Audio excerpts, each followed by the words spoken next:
la lutte contre le trafic de carburant dans la région de Niamey. Il faut retenir que c'est le carburant qui est destiné aux groupes armés terroristes. C'est ça que nous visons essentiellement.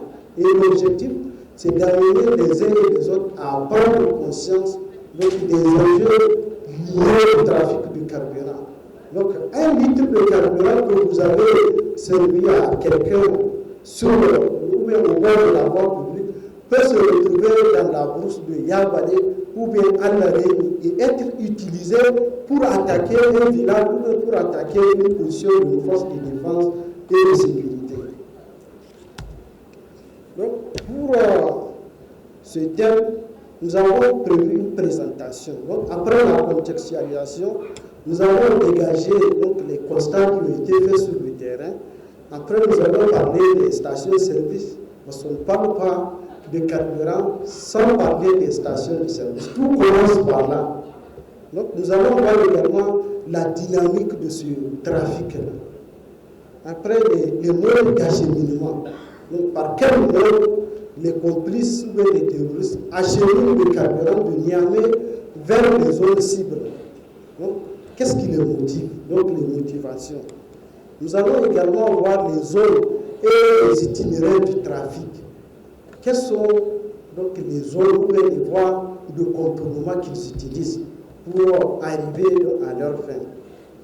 Nous allons parler de l'évolution du phénomène et surtout ses impacts et risques, ce qui justifie d'ailleurs de sensibiliser la masse. Nous allons finir par des recommandations et une conclusion. Donc, s'agissant du contexte général, il faut retenir que de plus en plus, les forces de défense et de sécurité procèdent à des interpellations pour trafic illicite de carburant. Ce phénomène du trafic qui est devenu une véritable économie parallèle alimente directement et indirectement les groupes armés terroristes qui opèrent dans les zones de conflit. Donc, face à cette situation, l'État doit réagir.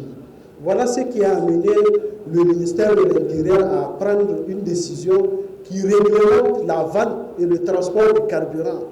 Donc, cette décision a été rendue publique le 12 septembre 2023 et rappelée par un communiqué donc, du gouverneur de la région de Niamey, publié le 8 mai 2025 et qui fixe la quantité autorisée à 50 litres sans autorisation spéciale, mais au-delà de ces seuils de 50 litres, il faut une autorisation spéciale des autorités compétentes. Donc, dans la région, c'est le gouverneur, dans les départements, c'est le préfet. Mais qu'est-ce qu'on constate? Donc, malgré qu'il y a cet arrêté-là, donc les citoyens se posent des questions. Ils pensent qu'ils sont injustement ciblés. Non, il y a une décision ministérielle qui a été rappelée par le gouverneur qui dit que je peux aller à la station pour prendre jusqu'à 50 litres. Mais pourquoi quand je prends pour 2 francs, ou bien pourquoi quand on me prend avec 5 bidons, on m'interpelle? Ça pose des questions. Mais nous le verrons plus tard, c'est justifié. Donc, sur le terrain, on constate que cette mesure reste illégale et parfois incompréhensible, ce qui crée un climat de confiance entre les populations et les forces de défense et de sécurité. Et nécessairement, cela favorise la multiplication des circuits de contournement.